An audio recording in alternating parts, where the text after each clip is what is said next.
The night my daughter disappeared, everything felt off, though I couldn't explain why. Maybe it was the way the air felt too still, or how Francesca clung to my hand a little tighter than usual. We had stopped at a McDonald's after a long day, something so routine I barely thought twice about it. She was hungry. I was tired. I just wanted to sit down for a minute. The place wasn't crowded. A few kids laughed near the play area, their voices bouncing off the walls. A man in a baseball cap sat by the window, stirring his coffee too slow, like he was waiting for something. I told myself I was imagining things. I let go of Francesca's hand for just a second to grab napkins from the counter. That's all it took. When I turned back, she was gone. At first, I didn't panic. Maybe she had wandered off to the bathroom or the play area. I called her name, my voice steady but firm. No answer. I walked to the restrooms, knocked on the door. Silence. My pulse picked up. I scanned the restaurant, eyes darting over every table, every corner. No sign of her. I asked the cashier if he had seen a little girl in a blue sweater. He barely looked up. I don't think so, sir. My stomach twisted. I pushed through the tables, checking under booths, behind chairs. My voice grew louder. Francesca! Heads turned. The man with the coffee glanced my way, then quickly looked out the window. Something about the way he moved made my skin crawl. I rushed outside. The parking lot was too quiet. A few cars sat parked near the entrance, but none I recognized. The streetlights buzzed overhead, casting long shadows on the pavement. I turned in every direction, searching for something, anything. A flicker of movement down the street caught my eye. A dark van, taillights glowing red, disappearing around a corner. I ran. My breath came in sharp bursts as I chased after it, feet pounding against the concrete. The van was too fast. Within seconds, it was gone.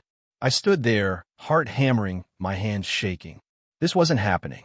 This couldn't be happening. I stumbled back into the McDonald's, my mind racing. Call the police, I shouted. The manager, a woman with tired eyes, grabbed the phone. People whispered. A mother pulled her child close. The man with the coffee was gone. Minutes stretched into hours. The police arrived, asking questions, writing things down. What was she wearing? Did you see anyone suspicious? Could she have run off on her own? I answered everything, my voice barely holding steady. One officer walked me to the surveillance room in the back. Grainy black and white footage flickered on the screen. There she was, my little girl, standing by the counter, waiting for me. Then just like that, she was gone. No struggle, no hesitation. 1 second she was there, the next she wasn't. I leaned in, watching the screen, my breath caught in my throat. A shadow moved in the background, a figure slipping past the tables. The man with the coffee. He was standing closer to her than I remembered. Then the footage cut out. Static. The officer sighed. Looks like the camera's glitched. I clenched my fists. A glitch? My daughter was missing, and all they had was a glitch? They searched the area, questioned everyone, but it was as if she had vanished into thin air. No fingerprints, no witnesses, no answers. I stayed there long after the police left, sitting in the booth where she had last stood. The smell of fries and grease made me sick. I closed my eyes, hoping, praying that when I opened them, she'd be there. But she wasn't. Nights were the hardest. I'd lie in bed, staring at the ceiling, waiting for sleep to take me, but it never did. The silence was unbearable. I used to hear Francesca's voice echo through the house, the sound of her laughter, her little feet running down the hallway. Now, there was nothing, just a hollow quiet that stretched on forever. Every night, I relived that moment in the McDonald's. The second I turned my back, the way she vanished without a sound. The man with the coffee. The flicker of a van's taillights disappearing into the dark. I should have run faster. I should have grabbed her hand and never let go. For years passed. For birthdays. For Christmases. For years of looking for a face that never changed in my mind, even as the world moved on without her. The police stopped calling after the first year. The posters faded. The news stopped caring. But I never stopped looking. I searched every street, every small town. I chased leads that led nowhere. People pitied me. They said I needed to accept she was gone. I ignored them. Then, one night, something changed. It was late. The house was dark except for the small glow of a lamp by the couch. I was sitting there, flipping through an old photo album, Francesca's smiling face staring back at me, when I heard something. A soft rustling outside. I sat up, listened. The wind? An animal? Maybe just my tired mind playing tricks on me again. Then came the knock. Light, hesitant. Almost like whoever was there wasn't sure they wanted me to answer. I walked to the door, heart pounding. The porch light flickered as I opened it, revealing nothing but the empty night. A cold breeze swept through the trees, rustling the branches. The street was quiet. Too quiet. Then I saw it. A piece of paper fluttering against the welcome mat. I bent down, fingers trembling as I picked it up. The paper was thin, worn at the edges, like it had been handled too many times. There were only 5 words written in shaky black ink. She's not lost. She was taken. The ground seemed to tilt beneath me. I scanned the street again, searching for movement, a figure in the shadows, someone watching me. But there was nothing. I stepped outside, my breath visible in the cold air. Who's there? My voice came out sharp, cutting through the silence. No answer. The wind picked up, rattling the trees. I clutched the note in my hand, my pulse thudding in my ears. I looked back at the words. Taken. Taken by who? And why? After 4 years of nothing. Was someone reaching out to me now? The note sat on my kitchen table, edges curled from where I had gripped it too tight. I read the words over and over again, hoping they would change, hoping I had imagined them. But they stayed the same. She's not lost. She was taken. 4 years of searching, and now this. No name, no number, no way to trace where it came from. Just a whisper in the wind, left on my doorstep in the middle of the night. I barely slept. My mind ran in circles, pulling apart every detail, every possibility. Who left it? Why now? Did they know something, or was this some kind of cruel joke? By morning, I had more questions than answers. Then the phone rang. I snatched it up before the second ring, breath caught in my throat. Hello. Silence. Who is this? A voice crackled through the line, low and even. You got the note. I stood so fast the chair scraped against the floor. Who are you? A pause. Then meet me. Westwood Diner. Noon. The line went dead. I stared at the phone, my pulse hammering. The voice was calm, too calm, like this was just another conversation. I looked at the note again. Someone wanted me to listen. I was done waiting. Westwood Diner sat at the edge of town, the kind of place with faded vinyl booze and coffee that tasted burnt no matter how much cream you poured into it. The bell jingled as I stepped inside. The air smelled like grease and something sweet, like fresh pie cooling on a counter. The lunch rush was over. A few people sat scattered in booths, a couple of old men nursing cups of coffee. Then I saw him. A man sat near the window, dressed in a gray suit, stirring his coffee with slow, practiced motions. He looked ordinary, the kind of face you'd forget the second you walked past it. But something about him was off. Too smooth, too controlled, like he had practiced blending in. I walked over, keeping my voice steady. You called me. He didn't look up, just nodded toward the seat across from him. I sat. He stirred his coffee one last time, then set the spoon down neatly beside the cup. For years, he said. That's a long time to be searching. My hands curled into fists. If you know something, you'd better start talking. He leaned back, studying me, as if deciding how much to say. She's alive. The words hit me like a punch to the gut. My throat tightened. Where is she? He glanced out the window. Somewhere you can't reach. I slammed my hand on the table. The plates rattled. A waitress looked over, but the man in the suit didn't even flinch. You don't get to play games with me, I growled. He sighed, almost bored. This isn't a game. You asked the wrong questions for too long, Mr. Eastwood. You knocked on the wrong doors. That's why you never found her. I forced myself to breathe, to think. Then tell me where to look. He slid something across the table. A folded napkin. I picked it up, my fingers shaking, and opened it. A single word was written inside. Beach.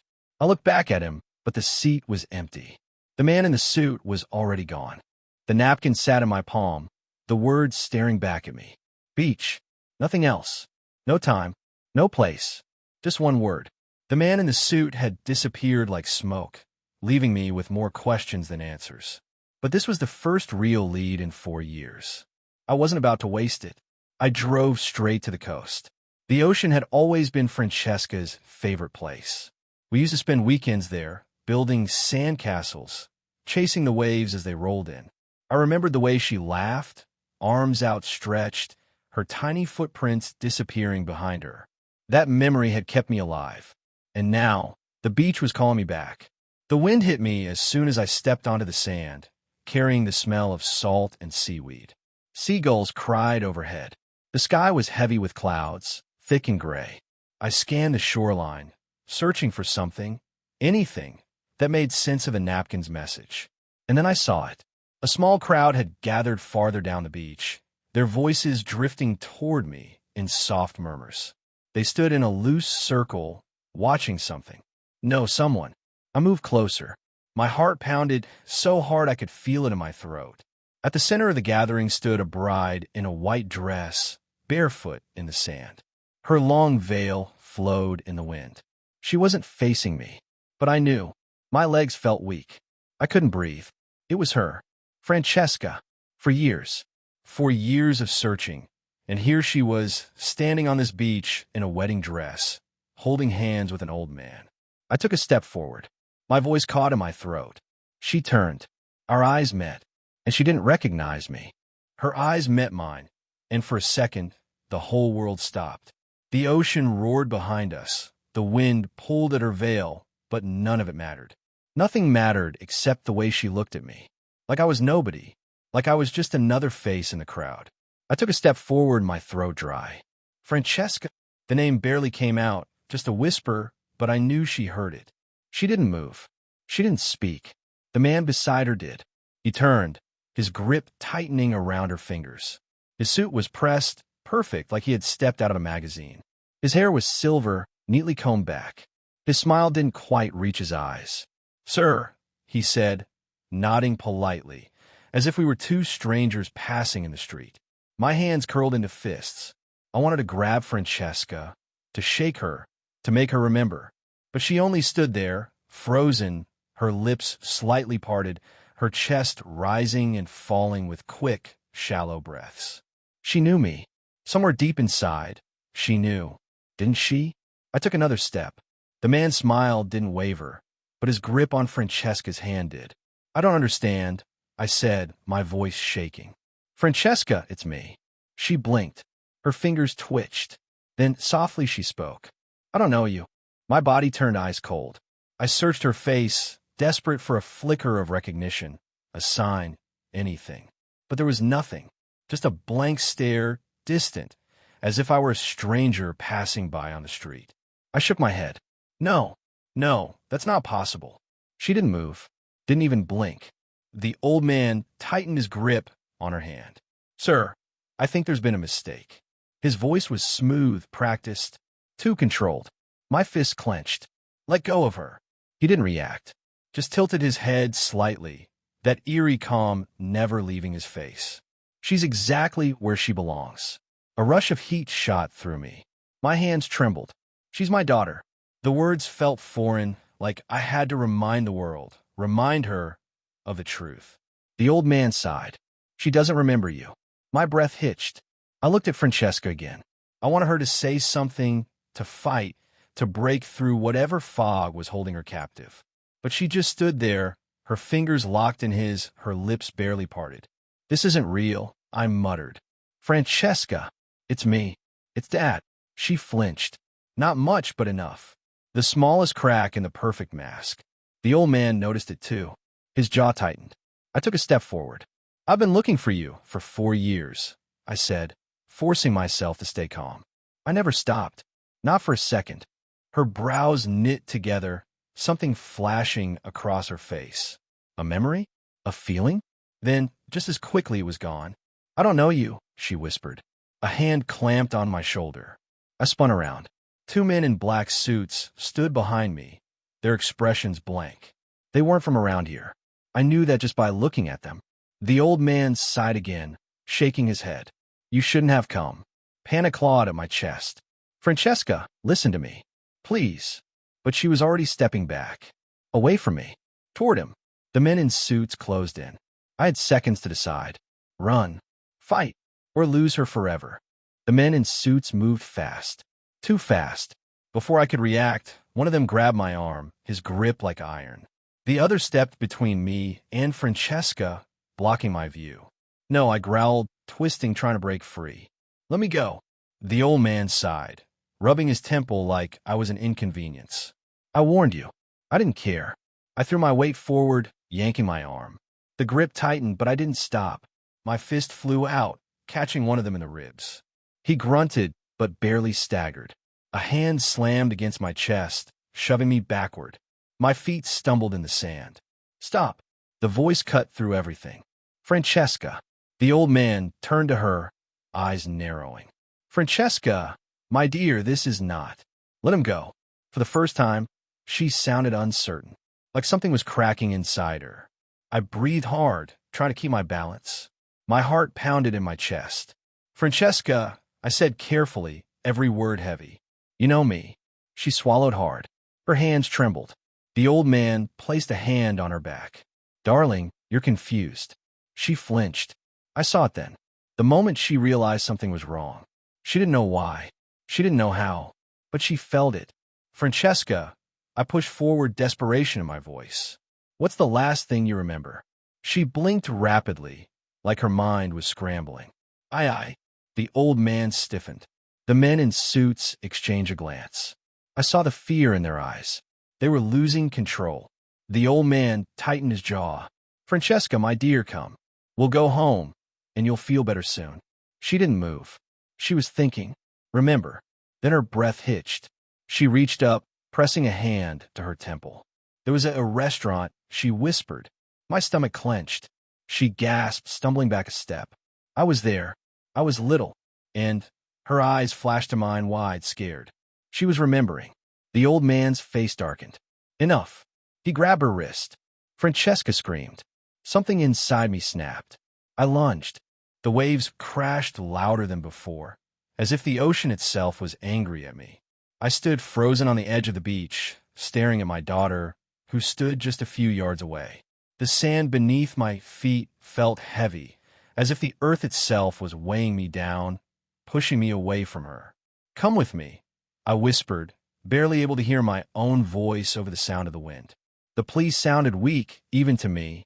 Francesca didn't move. She kept her eyes on the old man, the man in the gray suit, as if he was the only thing that mattered. I couldn't understand it. She had been my world for so long. The girl who had laughed, played, held my hand. The girl who had vanished in an instant, just like that, for years ago.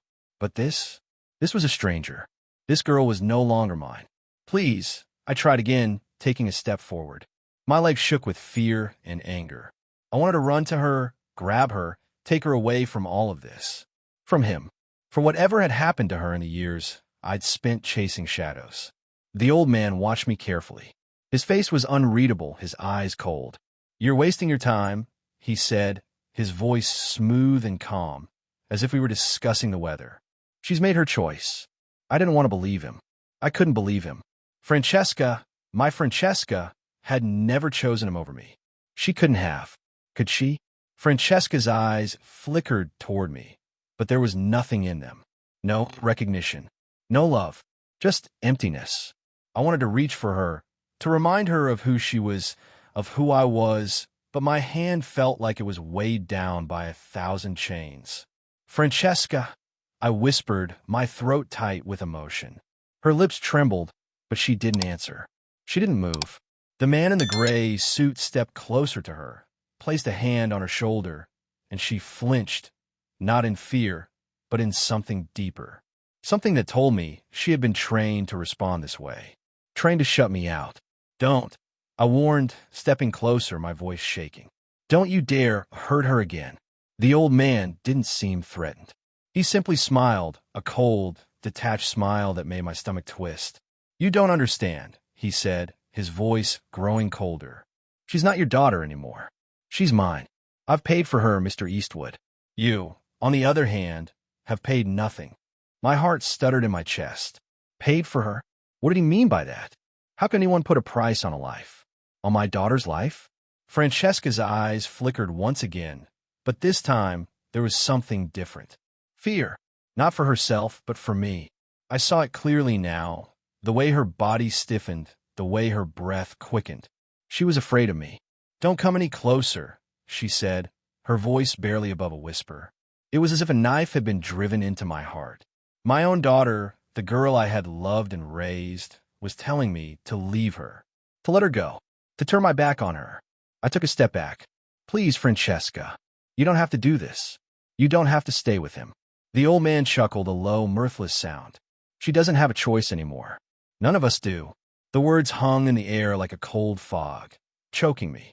I felt the weight of the years of searching, the years of wondering, all of it pressing down on me. And in that moment, I realized how helpless I was, how powerless I was against whatever dark force had taken my daughter from me. Francesca's gaze shifted briefly to the ocean, then back to me. She was trembling now, but her hands stayed clenched at her sides. The man in the gray suit was watching her closely, waiting for some kind of signal. And then, without a word, Francesca took a step toward him. "No," I breathed, my voice breaking. "Please don't do this." But it was too late. She was already turning away, walking towards him, away from me. My heart pounded in my chest, and my legs felt like they would give way beneath me. I reached for her, but the distance between us seemed impossibly vast now. My daughter, my Francesca, was walking away from me, walking toward the man who had stolen her away, who had twisted her into someone unrecognizable.